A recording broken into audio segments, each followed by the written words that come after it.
Before we get started, I just wanted to say that this podcast is brought to you by Fuelin, the best nutrition and fueling app there is out there on the market right now that really takes away all the guesswork and simplifies everything for you to perform and feel your best. So please check it out on fuelin.com. They're the reason this show can keep going. Hey everyone, welcome back to another episode of the Daily Tri podcast. Today we have one of the biggest up-and-comers in women's triathlon off of a fantastic first pro victory at Ironman Mont Tremblant, qualifying her for this year's Kona. She comes from the University of Georgia as an NCAA swim and dive All-American who just so happens to excel in the open water. So you'll be seeing her at the front of races for years to come, and especially because she's only been a pro for less than 2 years. And if that's not enough, she's also a biostatistician, and I just learned she's also doing swimming lessons. So she does everything, and thank you so much, Rachel, for joining me. I'm so excited to talk more about your story.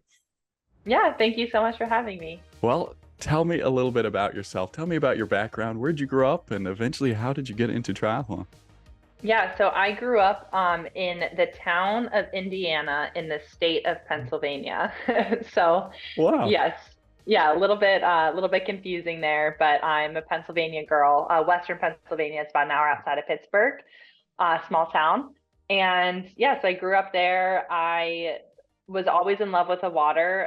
Our parents had us in super early, and I definitely took to swimming and just kind of went with that from a very early age. I remember watching the Sydney Olympics when I was like 6 years old and having the dream of being in the Olympics one day in swimming. Did not know what triathlon was yet at that time point. Well, actually I did because my mom raced a few triathlons. Cool. But my mind was all focused on swimming. For about 17, 18 years, that was my life. So eventually, found my way to the University of Georgia on a full scholarship. Unfortunately, so I did compete at the Olympic trials several times and finished as high as 7th in the 10K open water. So it was like a few seconds off from making the Olympic team in a 10-kilometer race. Wow.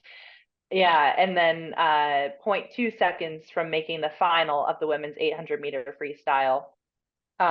Yeah, so a couple close calls there, but yeah, I loved my career at Georgia. Unfortunately, I did suffer from a torn rotator cuff my sophomore year of college, which kind of pretty much derailed my career. I was able to come back from it and had, a few good performances after that, but it was kind of clear at that point that my swimming career was pretty much over.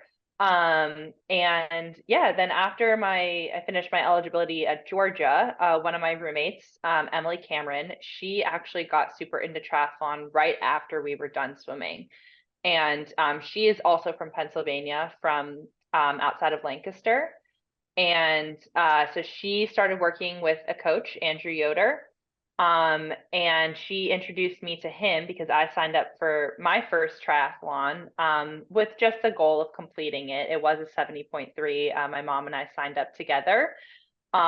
We just wanted to complete it. And so I was working with Andrew. He was really just helping me out, just, getting me to the finish line of that race. But I did pretty well and kept working with Andrew. And it's been 5 years now and have kind of just progressed from being that age group athlete that just wanted to finish a 70.3 to now where I am as a professional triathlete. And not something that I ever envisioned for myself, but it's been really awesome, this whole journey. And just, I just truly look at it as a blessing that I kind of fell into this career.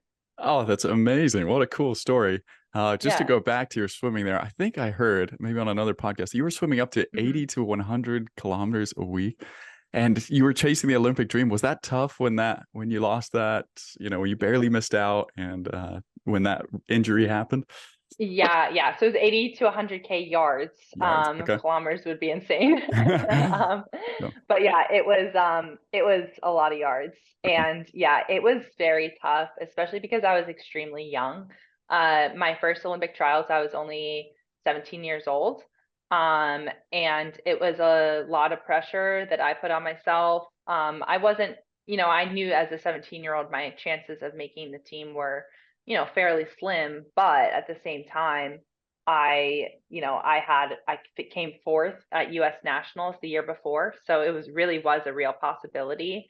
And yeah, I think I definitely probably didn't deal with that disappointment very well for the following year, and it definitely affected me mentally. But I think all of those experiences, looking back on them now, even though they had some maybe negative effects, it really taught me how to deal with adversity and how to, deal with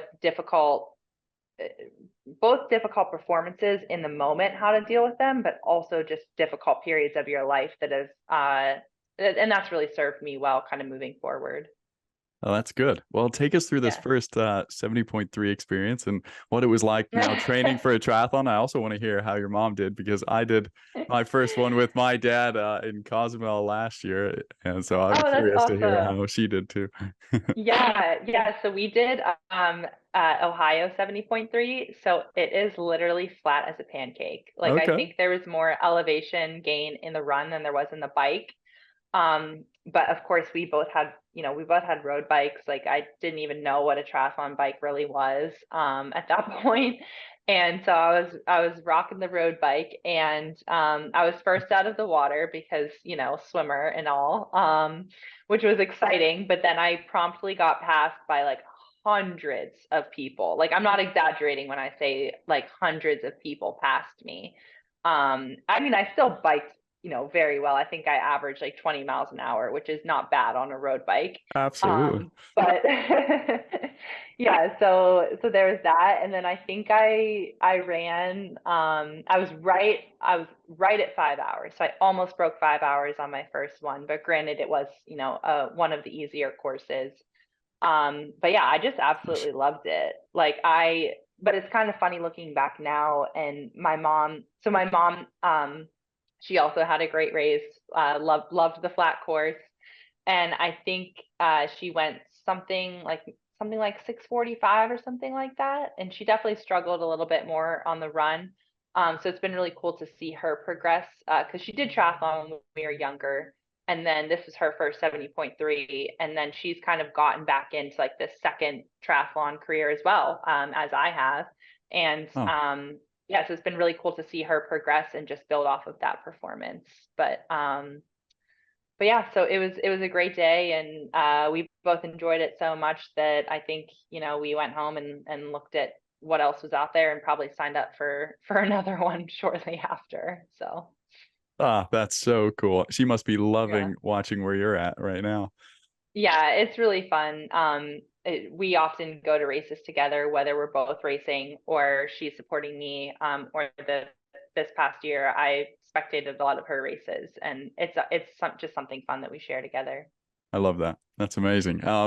So from there, did you have an inkling there that, I mean, you said you were looking to do another one, but did you have an inkling that you'd ever get to the point you're at now, or how did that transpire? Yeah, I was hooked, for sure, like kind of right off the bat, and just, I think I finished third or fourth in my age groups, like going to the awards, like, and watching everyone else get the award, get those slots to 70.3 worlds, and just all of that. I was like, oh, okay, this is me now. This is and that's something that I do for sure, is like I have an extremely hard time with um with doing anything kind of half in, half out. If I'm going to commit to something, um, number one, I have to make sure that I'm really passionate about it or that I really enjoy it, because I have such a kind of addictive and competitive personality that if I'm going to do something, I am going to do it to the best of my ability. So it's really beneficial when you actually enjoy what you're doing, because you can go down, a rough path when you have that kind of personality and you kind of get stuck in something that you don't really enjoy, but you're putting a ton of effort into it anyways.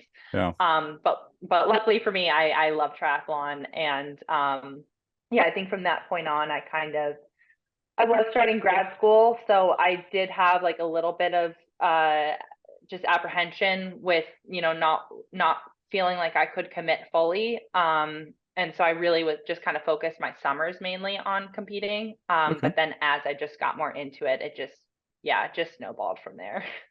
All right. And so then did you keep working with, was it Andrew with the Yoda Performance team throughout that whole time?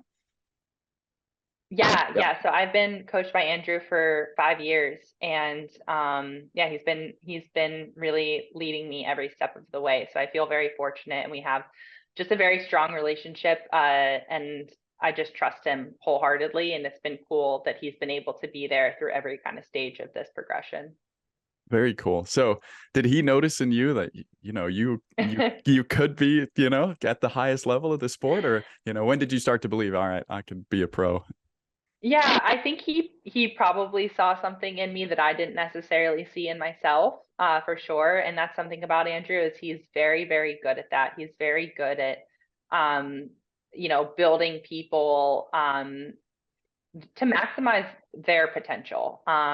He's like a lot of people, like I think he gets a lot of press because he has a lot of athletes that are very very high performers, but kind of what they don't see is like the years that he's built those athletes, Mm, and he's very very good at that. He's very good at getting the most out of people, and just really helping people reach their potential. So he might have seen something in me a little bit earlier than I saw in myself. I definitely, by maybe the second or third year I was working with him, I kind of was aware of what like a pro triathlete was and how you could qualify.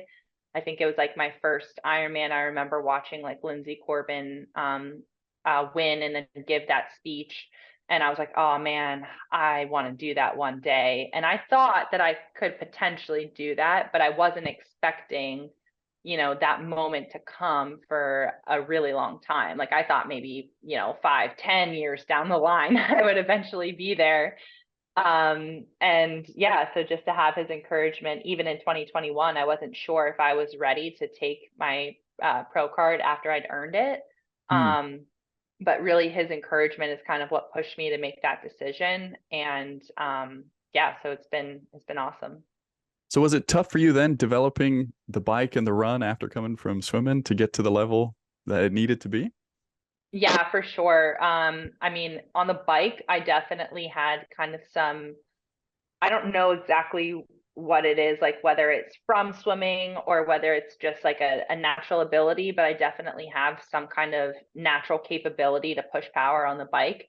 But what you don't have, when you don't kind of grow up as a cyclist is is like the mechanics and kind of like the aerodynamics and the bike handling skills. So even though I have this kind of ability, like I was able to push a lot of power kind of early on in my career, the Mm, past, few years, it's really been like the focus is obviously maintaining that capability and building that aerobic base, but also it's like a huge focus on just teaching me how to ride faster, not necessarily teaching me how to push more power.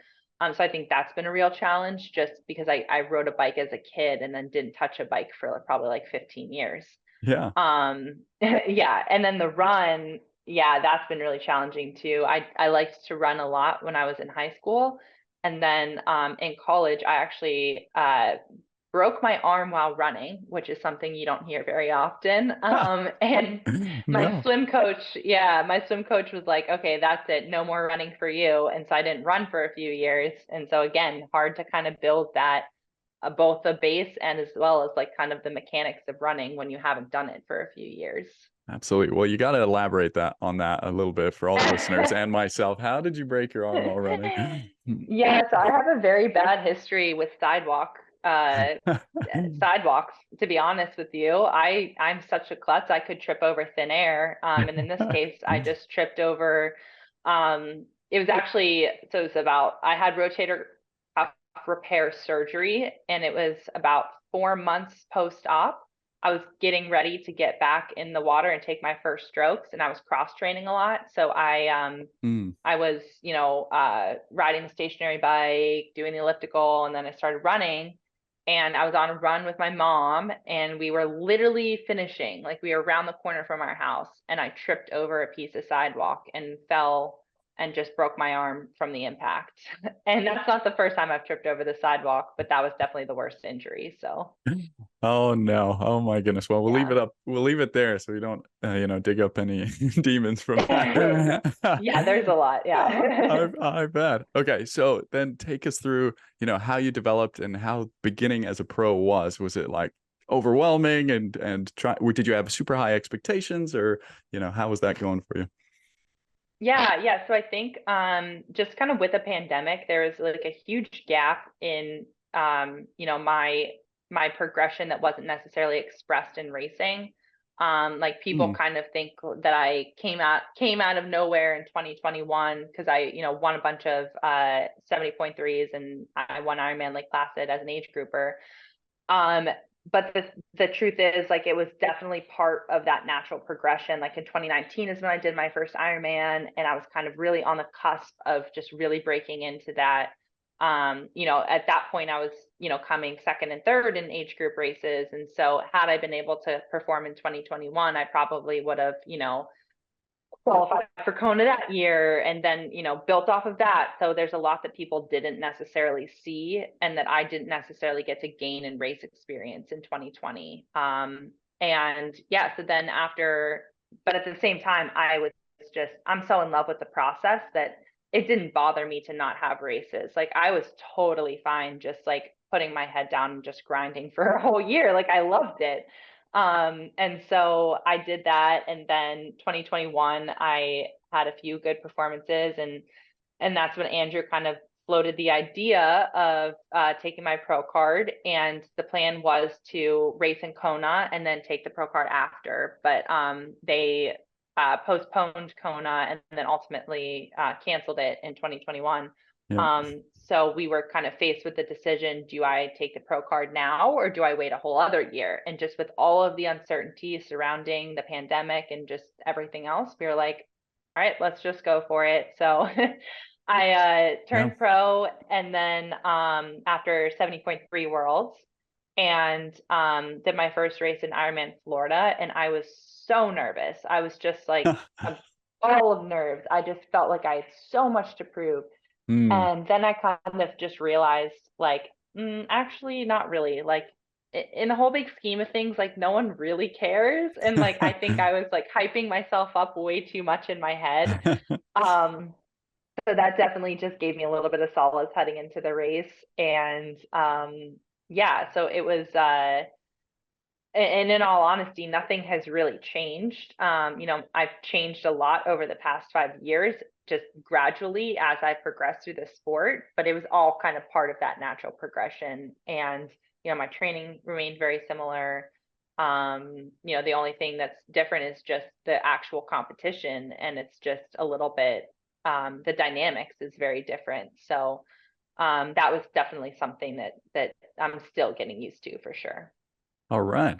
Well, I think we'll keep going on your career progress here until you get to Cool. Ironman Mont Tremblant, and then we'll go through the Yeah. race, and then we'll dive into some Yeah. specifics because I'm really intrigued. I mean, like I said in the intro, you're not just a pro triathlete; you are so much more as well. Yes, And I really thank want to you. know how you balance all of it. But keep going For with sure. 2022. You had some good results. Yeah. So fourth place at Ironman Texas.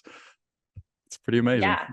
Yeah. Yeah. So 2022 was yeah, definitely a really solid year for me. I think yeah, again, I kind of went from Florida where I finished eighth to moving up a little bit more in 2022 and was very consistent. And that's something that I was very proud of for that year was just the consistency. I think I was fourth at Texas, fourth at Lake Placid, third in Mont Tremblant. So just consistently putting myself in there is definitely, I think, like the biggest bright spot from that year for sure. As I've, again, just getting used to this dynamic and just getting used to, um, I think definitely too when you're in the race dynamic, like there's a difference between doing an Ironman to complete it when you're kind of not sure where everyone else around you is and you're just kind of in your own world versus racing an Ironman. And racing an Ironman hurts Mm. a lot more. So I think is learning to kind of push myself in that regard was a new challenge for me as well. And what else were you learning during those races? Were you learning fueling? Were you changing bike position or fit or stuff like that?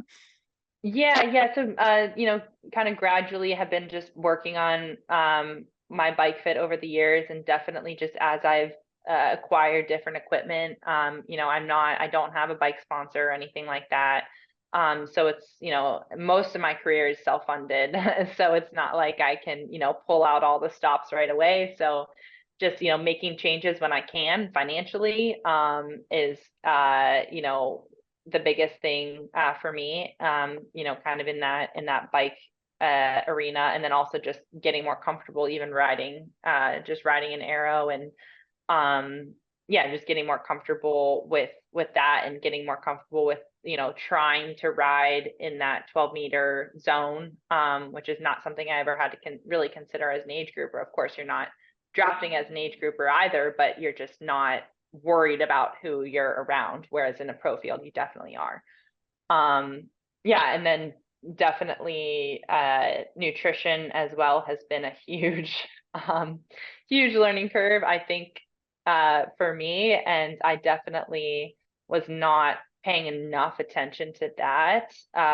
Even as I kind of started my pro career, I tried to increase what I was doing, but I still was just not doing enough to kind of fuel both the races and the training. And Mm. unfortunately, I did suffer an injury that really took me out of the game for a long time. And I think the lack of proper nutrition and fueling was a big component of that.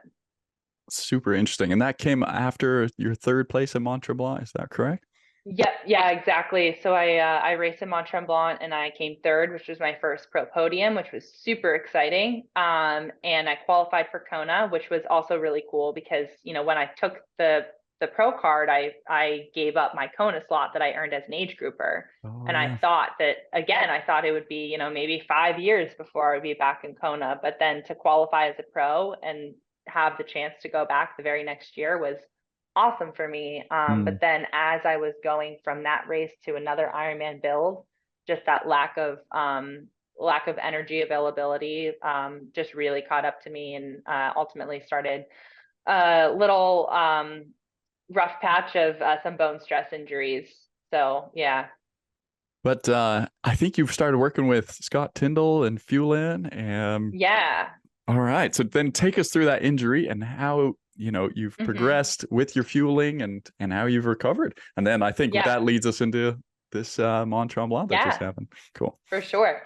Yeah, so my first bone stress injury was, yeah, it was in the day before I was set to leave for Kona. I found out that I got the MRI results back, and because we kind of thought, just based off of the symptoms I was having, but we were kind of hanging on to that last hope that it was muscular and I could get a cortisone shot and, tough it out through the race. But unfortunately, that was not in the cards. And yeah, I kind of knew at that point that things needed to change, but I was still kind of, I guess, just uh, uh, not educated enough to kind of make all the changes that I needed to make. And so I did recover from the first injury. And then unfortunately, 6 months later, I suffered another stress fracture in my hip. Same hip, different spot. Oh, And that's when I was like, okay, things are really, really wrong here. Like something drastic needs to change. mm, And so that's when I started working with Scott at Fuelin. And yeah, and it's been absolutely amazing. So we discovered kind of like a lot that was off in my blood work. It was extremely low ferritin, like the lowest that he said that he's ever seen in an endurance athlete. wow. Yeah, so I started, focusing on the micronutrition, and I also switched Okay. from a plant-based diet, which I had been following for about 5 years, to incorporating some meat and dairy back into my diet. And yeah, the other massive change for me was I was trying to up my carbohydrate intake during racing, and in training, but I wasn't super intentional about it, and I wouldn't do it for every session. Mm, And now it's like I am fueling every single session, like mm, getting used to that 100 gram carbs per hour, like every ride that has intensity that's over, an hour, which is something I never did before. And that has made like the world of a difference in just the way that I've been able to train, the way that I've been able to recover, and just the overall way that I felt. So definitely some massive changes nutritionally. And then just, yeah, outside of that, strength training has also helped. And then just communicating with my coach a lot more. We were always had great communication, but I think we just needed to kind of communicate even more about like what I was feeling and how I needed to kind of go about each week. And just that really helped in this kind of comeback from injury. And yeah, we just decided we always had Tremblant in the picture as a possibility, but I think it's kind of daunting when like you realize how little you've run in the past year and you're like, am I seriously about to do an Ironman? Like I've barely run in the past year. Oh, But we decided that I was, feeling ready, so let's just try. cool. And yeah, turned out better than we expected. So how much running had you done, and when did you start really building it up before the race? Yeah, so after the first bone stress injury, I took about 12 weeks completely off from running, and then gradually started building back up on the Ultra G. And I was barely running body weight by the time that I suffered the second stress fracture. And that's kind of another kind of part of the problem that my coach and I kind of identified is that after the first injury, and I'm not advocating, I'm going to preface this by saying I'm not advocating that people don't listen to medical professionals because you definitely, should listen to your doctor, but at the same time, you need to be an advocate for yourself. Mm, And I think that they were kind of treating me as if I was, any person off the street and not an athlete who's been an elite athlete for over 20 years. And so actually my bone density probably suffered from that period of because they also had me off the bike for a long time. And my bone density kind of and my overall fitness definitely suffered from the amount of weeks that I wasn't training. And so the second stress fracture, we started riding actually after only 2 weeks, after everything had kind of calmed down. mm, And then started running on the Ultra G earlier, so after only about 8 weeks. So that was in early May. And then ran on the Ultra G and the lever, so body weight supported running for about a month. And then I only did my first body weight run in early June, and it was 20 minutes. wow. Yeah. And so from then on, we just kind of built gradually and yeah, was where we were able to work in a few longer runs in the last few weeks of the block leading into Tremblant. And those runs went, really well, which gave me a lot of Okay. confidence heading into the race. Did you do any intensity before the race, or was it all just trying to build up some miles? Yeah, so we did do intensity, but it was nothing above like aerobic threshold. So nothing Mm, above like nothing harder than Ironman pace. We didn't do any threshold, no, like we did run on the track because it was like a softer surface and also like a very even surface. yeah. But we didn't do like track sessions per se. Like I would go do like, you know, 45 minutes of Ironman pace on the track. So that's not really a track session. All right. Um, but yeah, nothing harder than that. Yeah. That must have been interesting to explain to people at the track that you're just here for Yes. 45 minutes easy. Yes, I got a lot of interesting looks on the track for sure. Yeah. I bet. All right. So now I'm really excited. Take me through Mont Tremblant. How are you feeling before the race? And then take me out with the swim. Yeah. So I was feeling really good heading into the race. Like so good that I was like, oh, like this is kind of weird. Like I'm surprised that I feel this good because in my head, I just kind of thought that this would be like my first race back, like, not big expectations. Like on paper, it shouldn't have been that good of a race for me, I guess. I mean, I guess not really though, considering the way that I had been training, but still it's like just a big question mark when you've missed such a big portion of that aerobic block, Hmm. that aerobic base that everyone likes to have built up. But clearly we did, some things right to maintain that. The swim actually for me wasn't that great. I'm not, I'm not exactly sure what happened, whether I went off course a little bit or what, because it was definitely slower, my slowest wetsuit swim ever. Hmm. And whether that's because I think I did not take the proper line. I think that definitely had something to do with it. It could just also be just getting, back out there and just not having done an Ironman swim in a while. So definitely looking to improve off of that for sure.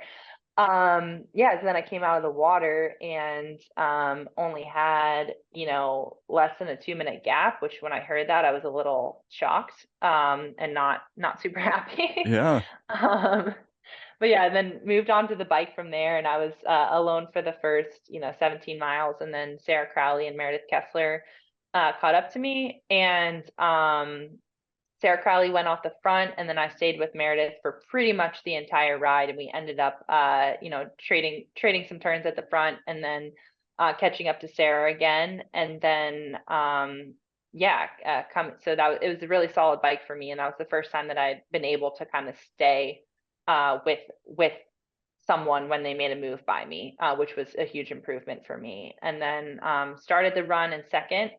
And Wait. I'm going to ultimately interrupt you there. Hold on. Before we started the run, I heard about this too, because I was trying to follow the tracker. It was quite a back and forth race as is, like Yes. a lot of movement up the front. It was pretty exciting to follow. Yeah. But then something happened to you right at the end. What happened? Yeah, so going up Duplessis, which is the last 16 miles of the bike, at 16 or so miles of the bike, maybe a little less than that, you climb up this rolling but uphill section, Chemin Duplessis, and it's nice and punchy and it's really hard. And I'm a fairly good climber. I have a really good power to weight ratio. So I decided to, just see if I could buy myself some extra time heading into the run, because, I was not confident in my run, at all. I was confident in my run, but not confident that it could last me through a whole marathon. So I decided to give myself some extra time and made a little attack and, got a gap of, probably 90 seconds or so, just by, attacking up Duplessis. And, I was heading back into transition, and it was really confusing because the 70.3, which had been postponed, was going on at the same time. Yes. And the sign that said like to transition, like I think I just like, I don't know, I was a little out of it, obviously high adrenaline. It looked like there was like a cone in front of it, and I just got a little confused. So I just asked the person that was kind of the volunteer that was manning that section, which way to transition. And she goes, full Ironman, make a U-turn. And so I made a U-turn and headed No. back out as if I was going for another lap. I think maybe I thought that like they were funneling the 70.3 into, one section and then the full Ironman into another section of transition just to keep us Yeah. separated.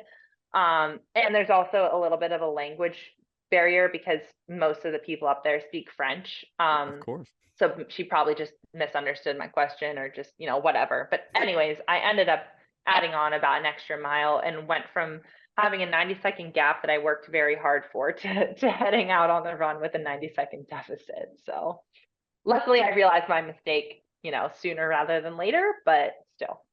Were you frustrated as heck, or did you try and think positive, or what was going on in your mind? Yeah, I mean, when I first realized, I was devastated because, Mm. I was just not confident in my run, and I was, happy that I executed that move so well on the bike. I was so thrilled that I was able to do that at the end of that ride.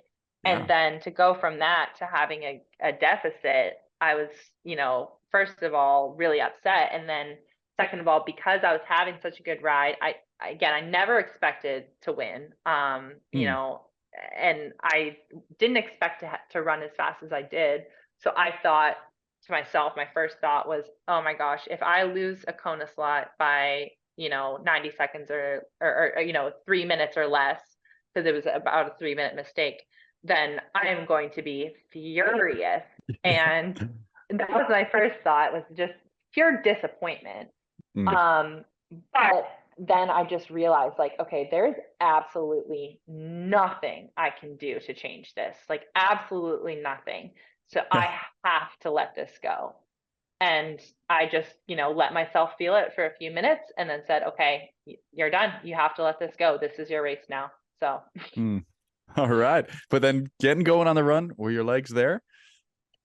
they were there from the start for sure. And I Cool. definitely took off hard because I was, full of adrenaline from that mistake.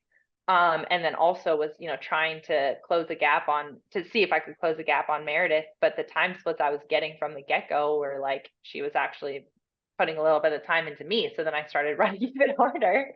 And it was probably too hard in hindsight.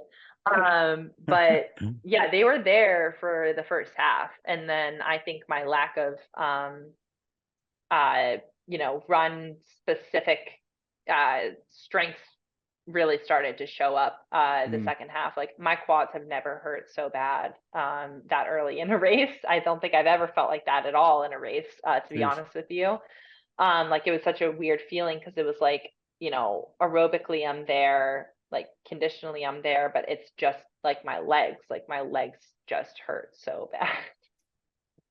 All right. Well, then maybe fast Yeah. forward, take me through what it was like passing Meredith at the front, and maybe when did you Yeah. realize you were possibly going to win? Yeah, for sure. So I think like after halfway, I saw my coach and it was really in this really loud section. And that's when I really started hurting. And I was getting time gaps to Meredith. And like it was awesome because like my coach was there and then like so many other people were there. And all of the age groupers were like giving me time splits and like telling me like, you're a minute down or you're 45 seconds down. And I don't know how accurate they were at all times, but it was just really cool to like have people run by you the other way and like encourage you. Cool. Um, so yeah, but at that same time, like after 21K is when I really started hurting. And I I said out loud to my coach, but he didn't hear me. I said, I something along the lines of like, I need to back off because I need to make sure that I can finish. Like after Mm, halfway and like seeing all the time gaps to who is behind me, I was like, okay, well, I think that I can get this Kona slot now, but I need to make sure that I can finish because if I blow up, there's a chance that I won't. So like, let me back off a little bit.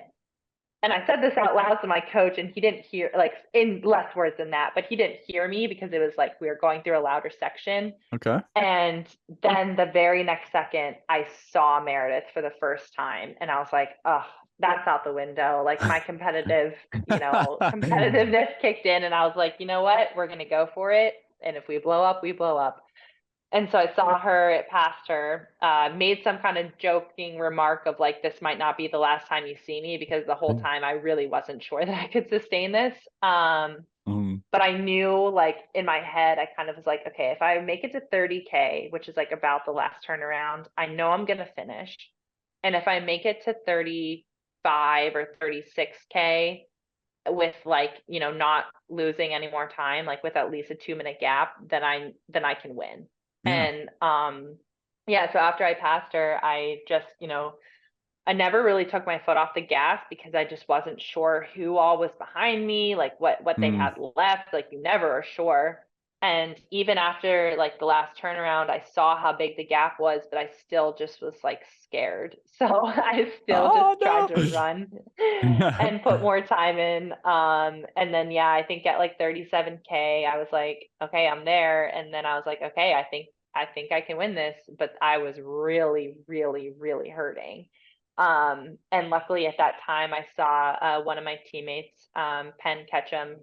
I don't know what age group he's in, maybe 50, he's, above 50. And I saw him heading out, and he just is like the biggest ray of sunshine, the most positive person ever. And he was like, Rach, and he gave me a huge high five. And it was right at the perfect timing. And from that point on, I just like was kind of buoyed by that and then heading back into town and everything. And yeah, but you're really not sure until you cross the finish line because you feel so bad at that point, that anything can happen. Fair enough. Well, how did it feel to cross that line and win? Or were you just so exhausted that, you didn't have much Yeah. energy to celebrate? Yeah, no, I think the last little bit heading back into the finish line, you're just like, first of all, it's all downhill, which is wonderful. Mm, And then second of all, just the crowd is right there and it's really great. And yeah, it just felt surreal. Honestly, mm, emotional just because thinking about everything that I've been through and then also just like having my mom at the end of the race is like something that I always look forward to. So Mm. just like that definitely carries me to the end when when things get really rough. So yeah, it was just a moment that I had dreamed of for a really long time, but I think this one was really cool just because it was so unexpected. Like I didn't go in expecting this to happen.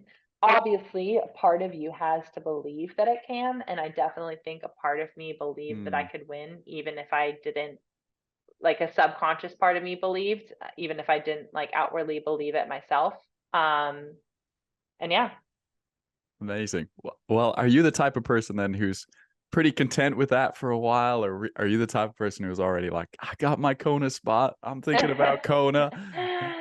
Yeah, I think I'm definitely kind of a onward person, and Okay. I think it's obviously great to celebrate your accomplishments and to soak in the moments, Mm. because, and I think that's the bigger thing, is just to soak in the moments and like the actual journey and like the process and like knowing why you race, and enjoying the time, because it's a big sacrifice to be there, financially,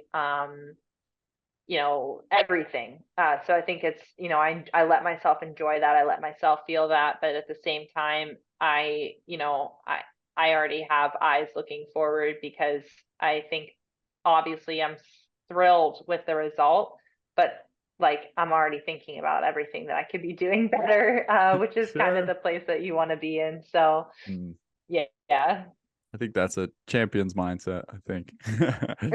Thank you. Yeah. Okay, so now some specifics. And the first one that's come to my mind is, since you mentioned that you've worked on your nutrition and fueling so much, could you talk a little bit Yeah. specifically during that race, kind of what you were doing and maybe how it was different to what you do in the past? For sure. Yeah. So the biggest, well, aside from the amount of carbohydrates, which I had gradually increased to about 80 grams of carbs per hour last year at the end at Trumbont last year. Okay. So I definitely bumped that up to, I was intaking over 100, grams carbs per hour on the bike, but probably closer to 95 to 100 when you account for like, any spillage in your bottles or anything like that. So that was definitely a huge increase for me. And yeah, in addition to the increase during the race, the big difference was that I had practiced this a lot Hmm. more in training, and was comfortable. And it was a mix, mostly liquid calories on the bike, Cool. but with a few solids in there. Also with the addition of caffeine. About halfway through, I took 2 caffeine gels, both on the bike Hmm. and on the run, which definitely is, I think, beneficial, and definitely a difference that I feel. And then went from 105 grams, 110 grams on the bike, to about 6 per hour on the run, Okay. just in the form of gels. And then after halfway, I do allow myself to have some Coca-Cola to Yes. help settle my stomach and also just get a few extra carbs in. So that was different for me. And then the other huge difference was actually tracking my carbohydrates leading into the race. Hmm. So I'd always kind of, you know, I, from a young age, like I'd heard about carbo loading, and eating pasta before swim meets. But this is something I was a lot more intentional this time around. So like a very calculated carbo load for, the days, but mostly day before heading into the race. Intaking a specific amount of carbohydrates. So I was, I think I took 600 grams of carbs the day before, which is roughly 10, 10 grams uh, per kilo body weight, Oh, hmm. which is, pretty significant carb load heading into the race. Wow, interesting. What did you eat before? What's your go-to before the race?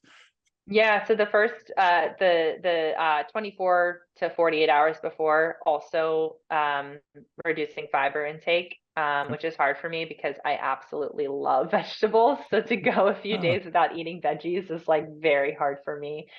Um, but I did, obviously. You make that sacrifice and you're happy for it. hmm. So yeah, very bland. I mean, I love oatmeal, so I definitely kept my oatmeal for breakfast, and that was probably the most fiber that I allowed myself. And then outside of that, snacking on like cereal, like Rice Krispies, because they're super high in carbs, low in fiber. I think there's no fiber in Rice Krispies. Interesting. So yeah, Rice Krispies, protein powder, for snacks, candy. I love jelly beans. Absolutely love jelly beans. And when my nutritionist told me that I can snack on candy, I am all in on that. So lots of jelly Yes. beans. And then yeah, for meals, just like literally chicken and rice. Yeah. Keep it simple.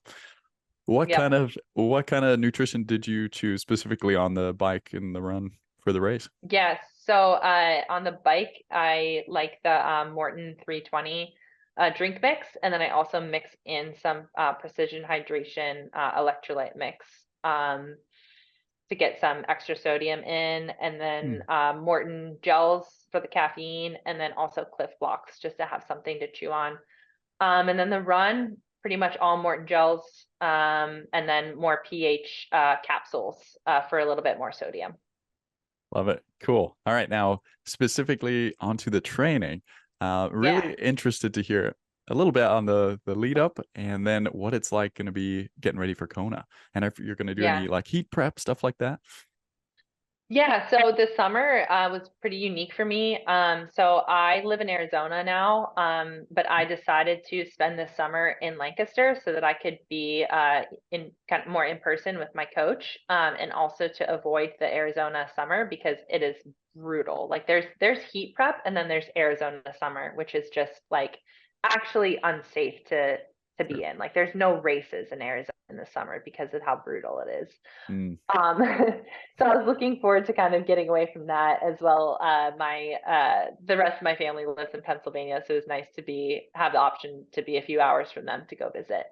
cool. Um, yeah, so heading into the race, we really just we're focusing on building that run, but then we are also just focusing on maintaining my swim fitness. I think a lot of people think that I don't train swim that much. And they Yeah. think that I'm quote unquote lucky to have my background. But what they don't know is Yeah. I've worked very, very hard in a lot of years to have my swim capabilities. And Yeah. then also it doesn't maintain itself. Like if I didn't Hmm. swim it as much as I would, like I would still be like a better swimmer, but I would not be coming out of the water first. So I'm still working hard in that swim. Okay. And then the bike, we just did a lot of like a lot of volume, a lot of like Ironman specific kind of work on the bike.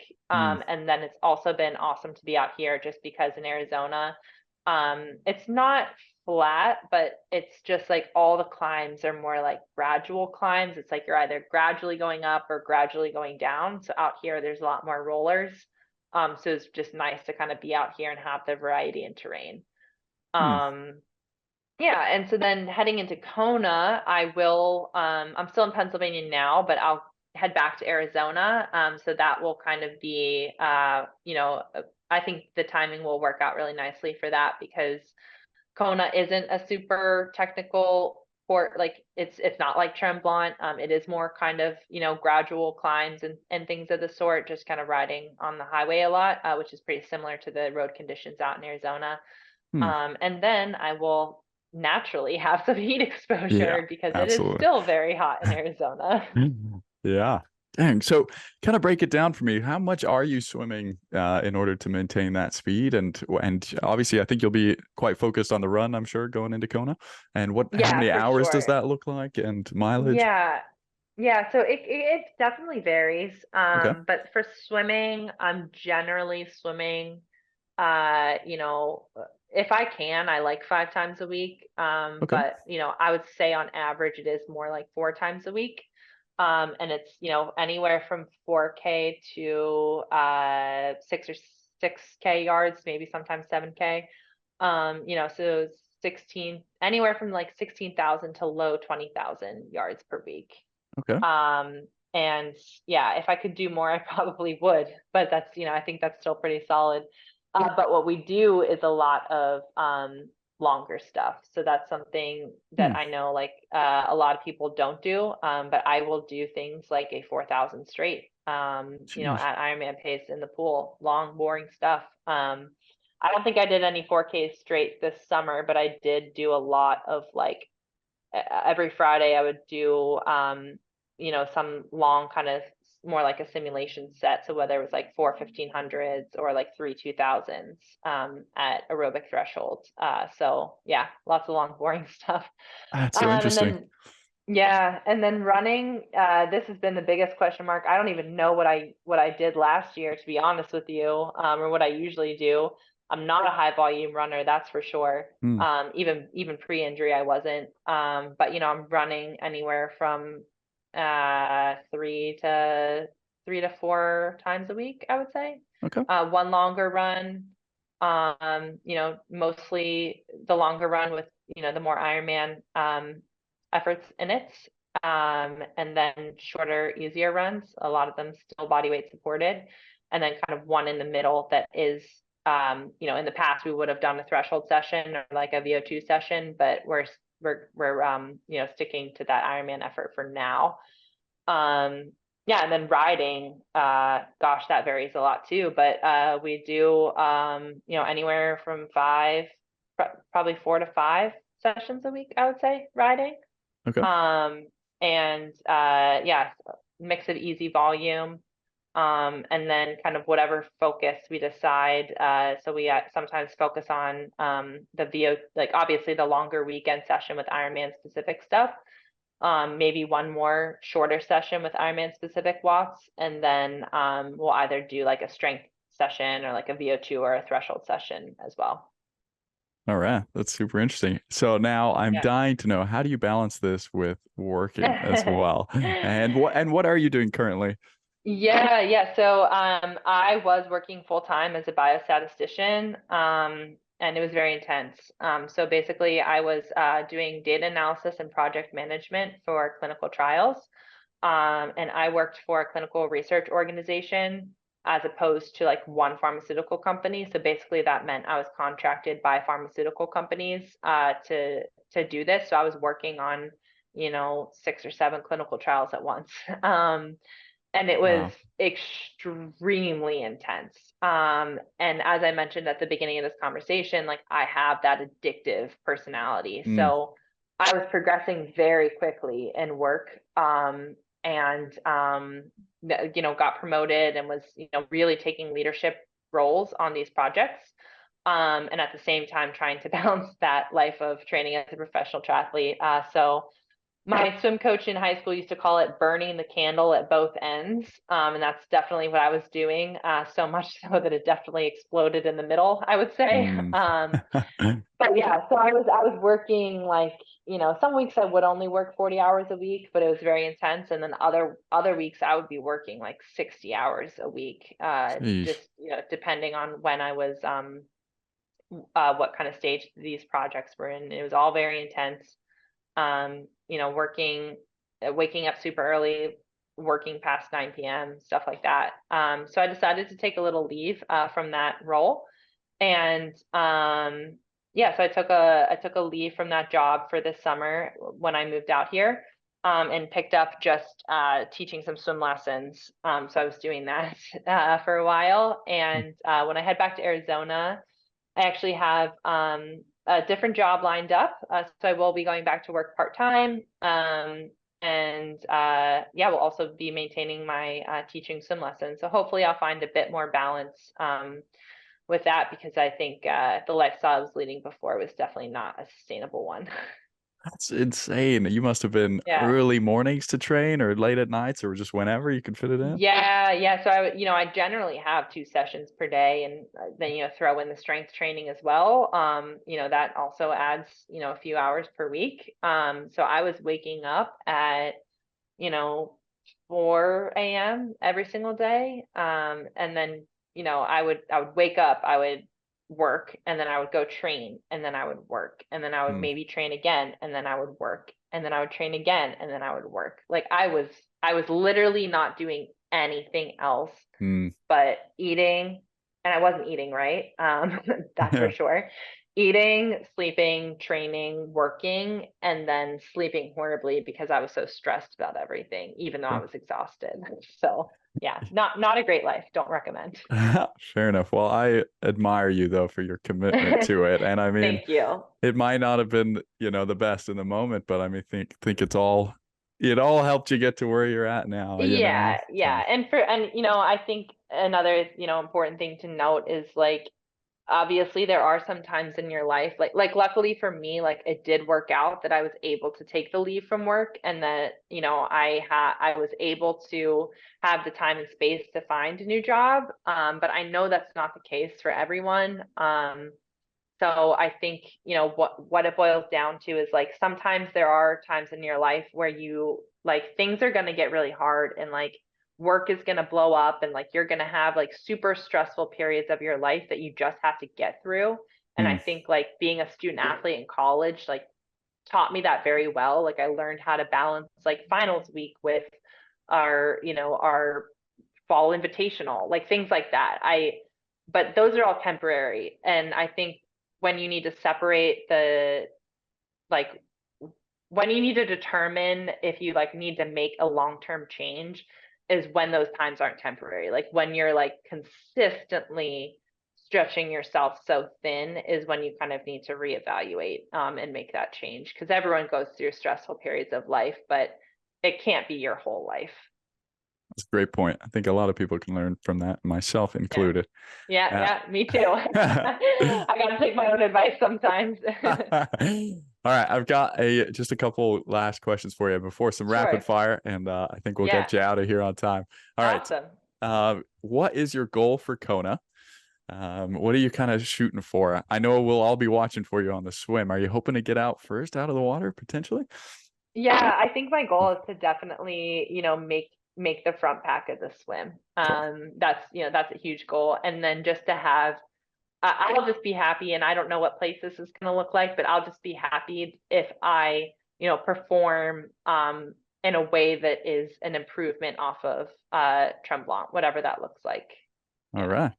Can I ask you a bit of a hot question? If Sure. Taylor Nib shows up, which we've all been hearing rumors, how do you think she'd do? I think she'll do really well. I think, she will definitely have a lot to learn just in terms of like the later stages of the run. Mm. Like nutritionally, I know she had a porta potty stop in 70.3 worlds, and that can be really hard to manage in Ironman. So I think that she might struggle a little bit with that, but I would not be surprised if she still did very, very well. Cool. Thanks. All right. There's going to be a lot of people listening, I'm sure, like me, that want a couple pro swimming tips from Rachel Zilinskas. So please share with us a couple of your biggest tips. Is it long swim sets like you've been doing? Yeah, I think I would say like in terms of technique, I think a few things that are really undervalued are just like the timing of your stroke. My coach used to call it swimming downhill.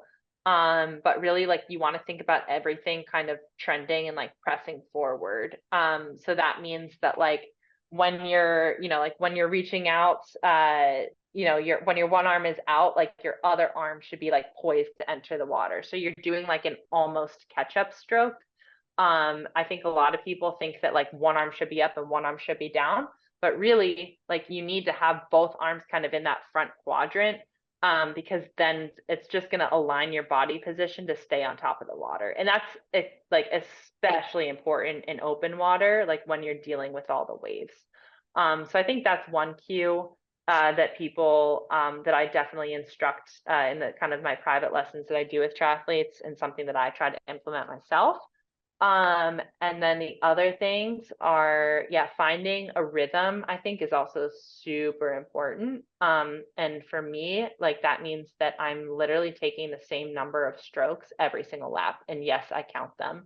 Um, Cool. so I think that's a really good habit to get into. And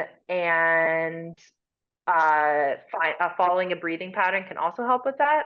Okay. And then, yeah, my last piece of advice would be, I know it's super boring, but you can't expect yourself to be able to swim and sustain a long, a good Ironman pace if you don't do the long swims in Hmm. training. Amazing. I think I should put that part of the podcast behind a paywall. People have got to pay for that, and we can send that to you. Because right now, I honestly I live on a lake. I'm super lucky, and I just want to jump in and practice my rhythm and my front quadrant. And for sure. Yeah. Thank you for that. Okay. Yeah, you're welcome. You ready for some rapid fire? Yes, let's do it. Okay. Favorite place to train? Oh gosh. Lancaster, Pennsylvania. Really? Okay. For a swim, bike, or run, or all of it? I guess favorite place to swim is McDowell Mountain Ranch Aquatic Center in Arizona. Favorite place to bike, I would say, is the farm roads here in Lancaster. And favorite place to run, I'll actually mix this up. I did live in Minneapolis for a while, and I love the river path along the Mississippi River. That's awesome. Lancaster's the Amish county, right? Do you ever stop and get some Amish goodies on the bike ride? I literally have stopped and like gotten veggies from the farm stand and put them in my jersey. I love that. Yeah. That's cool. My girlfriend's from Pennsylvania as well, and I love the Amish treats. So all right. Are you organized or unorganized? Extremely organized. I knew you were gonna say that. So are you disorganized in anything? I think like my computer, like anything, like my emails and like things like that, they're pretty like my computer files are disorganized. Yeah. I love that. All right. Hip hop or rock before a race? Rock. Cool. Okay. Yeah. And anyone in particular? No, I guess I actually, before a race, I really like EDM and like techno music. Cool. But I also like soft rock and like chilling. So like the National is one of my favorite bands. And then there's this one song that me and my dad both love for like a pump up song. I think it's like Can't Stop. It's like the song by the Red Hot Chili Peppers. Like, oh yeah. Yeah, that one. Love it. That's a good one. Cool. Yeah. Pasta or pizza? Pizza. Pizza. Would you like a sprint finish at the end of a race or dominate? Dominate. Who wants to sprint at the end of a race? You'll be surprised. There's been quite a few. But yeah, I think dominate would be the way to go. A lot less stressful. Swim, bike, or run? If you had to cut one out, what would it be? The run. Yeah. Cool. All right. Thank you so much for your time. I had tons of fun, and me too. Appreciate it. I can't wait to follow you, and I hope everybody listening and watching will follow you as well and send you some encouraging messages. Yeah, thank you so much. Appreciate it. Is there anything you'd like to say, or where can we follow you? Thanks to everyone for listening and supporting. You can follow me. I'm probably most active on Instagram, so it's Rachel Zili13. And I also have, I'll plug my baking Instagram. I love to bake. I also have one completely devoted to food, and that's Rach Z Bakes. That's awesome. I'm going to tell my girlfriend to follow that so she can cook me up some good ones. I got to get more followers on that one. Great. All right. Thank you so much. We'll see you in Kona. I think I'll be there. All right. Too. Cool. Sounds good.